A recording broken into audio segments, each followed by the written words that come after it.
Trop bonne, trop cool, c'est le podcast des gens gentils. Ceux qui disent pardon quand on les bouscule. Ceux qui s'inquiètent des autres avant même de s'inquiéter pour eux-mêmes. Ceux qui disent bonjour dans la rue sans passer pour des fous. Et ceux qui tiennent la porte à la vieille dame à la boulangerie. Oui, ça existe encore des gens comme ça. Et c'est pour tous ces super-héros invisibles que j'ai créé cette safe place. Parce que gentil is the new cool, donnons la parole à celles et ceux qui réussissent autrement et qui se font respecter sans grogner. Je suis Léa, une gentille qui en a fait une force, enfin presque. Freelance dans la com depuis plusieurs années, j'accompagne mes clients pour faire briller leur authenticité. D'ailleurs, hasard de dingue, gentillesse rime avec business. Trop bonne, trop cool, c'est le guide de survie du gentil. Pour apprendre à naviguer dans un monde parfois rude, on va pas se mentir, sans perdre votre bienveillance. Vous n'êtes pas seul. Je vous jure qu'on n'a pas besoin d'être un requin pour réussir et qu'on va y arriver. Sans plus attendre, je vous laisse avec l'épisode du jour. Bonjour à toutes et bonjour à tous et bienvenue dans un nouvel épisode de Trop bonne, trop cool. Aujourd'hui, je vous rejoins dans le café, la version solo de Trop bonne, trop cool, où je viens discuter avec vous d'une thématique plus ou moins éloignée de la gentillesse pendant à peu près 10 minutes. Installez-vous confortablement.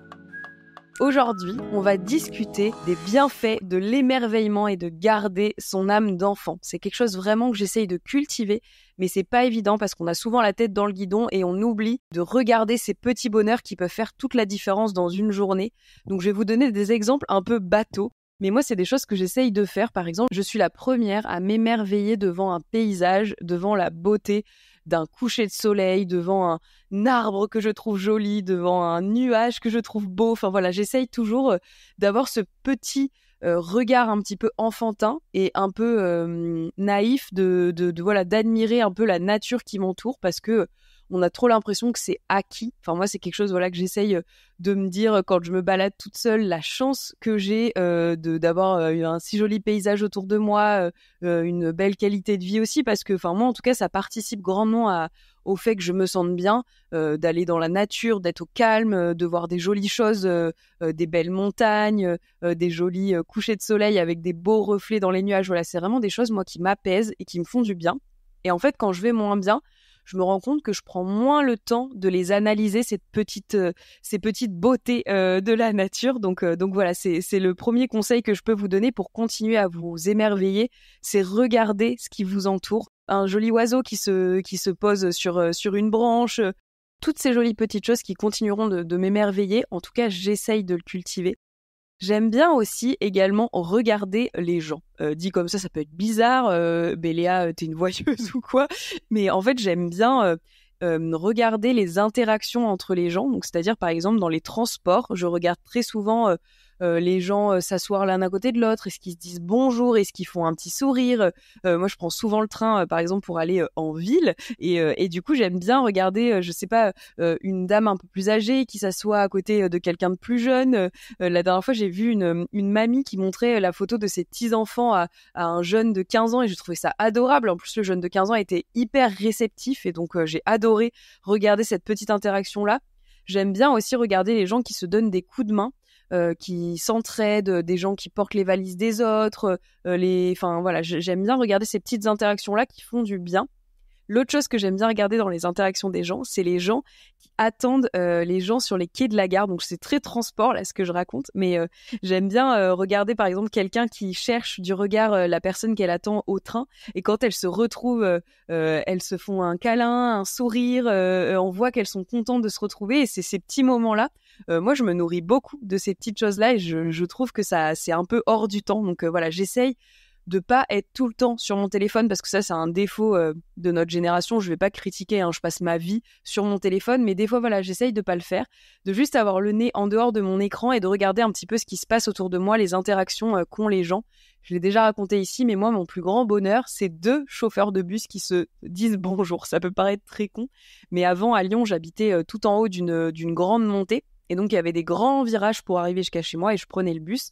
Et j'aimais trop capter le petit moment où les chauffeurs de bus se saluaient. C'était, je sais pas, c'était mon petit bonbon à moi. J'aimais trop capter cet instant où les chauffeurs de bus se font un petit salut. Donc, ils ont tous en plus leur façon de se dire bonjour. Il y en a qui font juste un hochement de tête. Il y en a qui font aussi un petit signe, un petit sourire. Enfin voilà, j'aimais bien capter ce petit moment. J'ai l'impression d'être une petite souris et j'aime bien ce genre de petites interactions-là. La chose qui m'aide aussi à cultiver cet émerveillement un peu quotidien, c'est de lire. Ça peut paraître con, mais j'avais arrêté de lire ces dernières années parce que j'avais l'impression que j'avais pas le temps, donc je lisais que quand j'étais dans des grandes périodes de voyage, des grands trajets en train, ce genre de choses. Et du coup, là, je reprenais le temps de lire, parce que j'ai toujours aimé lire. Et maintenant, j'essaye de le faire de manière un peu plus quotidienne, même si c'est pas parfait, hein. Il y a des semaines entières où je lis pas. Mais maintenant, je suis un peu ce genre de personne-là qui lit avant d'aller dormir. Et donc, j'ai l'impression que ça m'apaise et que ça m'aide à cultiver mon imagination. Et pour moi, dans l'émerveillement et l'âme d'enfant, l'imagination aide beaucoup. Le fait aussi de s'ennuyer, c'est quelque chose qu'on n'a plus l'habitude avec, je reviens au téléphone, mais je trouve que de s'ennuyer, on prend plus le temps de s'ennuyer, et donc j'essaye moi d'avoir des moments d'ennui, de lecture, de choses où je suis pas forcément active, parce que moi je suis quelqu'un d'assez je m'ennuie très vite. J'aime bien faire tout le temps quelque chose. Je suis la première, quand je regarde une série, à être aussi sur mon téléphone. Et ça, il paraît que ça fait de la surstimulation et qu'après, le cerveau, il sait plus faire qu'une chose à la fois et il s'ennuie vite quand il regarde juste quelque chose ou qu'il lit juste un livre. Donc voilà, j'essaye de garder ce truc-là, de faire qu'une activité une après l'autre et de pas cumuler. Donc juste de lire, de regarder quelque chose à la télé, de sortir dehors. Maintenant, j'essaye le soir de me poser telle une mamie sur mon transat qui regarde le jardin. Juste, je suis là et c'est tout. J'essaye pas de m'occuper avec quelque chose, c'est juste, je suis là. Et ça m'aide beaucoup aussi à déconnecter un peu. Parce que moi, en plus, j'ai un métier qui est énormément sur les écrans, énormément sur Internet, le digital et tout ça. Donc voilà, j'essaye de me prendre plus de petits moments comme ça, où j'ai pas forcément mon téléphone. Par exemple, depuis que j'ai mon chien, quand on va faire la balade du chien, donc c'est 1 heure le matin, 1 heure le soir à peu près, je ne prends pas mon téléphone. Voilà, c'est mon petit moment à moi où je pars juste avec mon chien et mon mari et je ne prends pas mon téléphone. Comme ça, je sais que je suis injoignable parce on a tendance à être surconnecté et ça, je sais que moi, ça m'aide pas à prendre du temps pour moi, donc prendre du temps pour m'émerveiller parce que si j'ai mon téléphone, je sais pas, je vivrai le moment différemment. Et voilà, j'essaye un petit peu de plus faire attention à ne pas toujours avoir mon téléphone. Et pour moi, l'émerveillement aussi et l'âme d'enfant passe aussi, c'est peut-être un peu mélangé ce que je vais dire, mais ça passe aussi par l'autocongratulation. J'ai l'impression que quand on est adulte, on n'a plus cette fierté qu'on avait quand on accomplissait quelque chose quand on était enfant. On a l'impression que ça va être mal vu si on se dit « Ah, c'est vachement bien ce que j'ai fait, c'est vachement bien où j'en suis arrivée et tout ». Et du coup, on a l'impression qu'on a un peu la grosse tête, qu'on est un peu prétentieux. Et ça, maintenant, moi, j'essaye de le faire. Donc, c'est m'émerveiller aussi de mes réussites et de mes accomplissements. Donc ça peut être dans le travail, dans ma vie perso.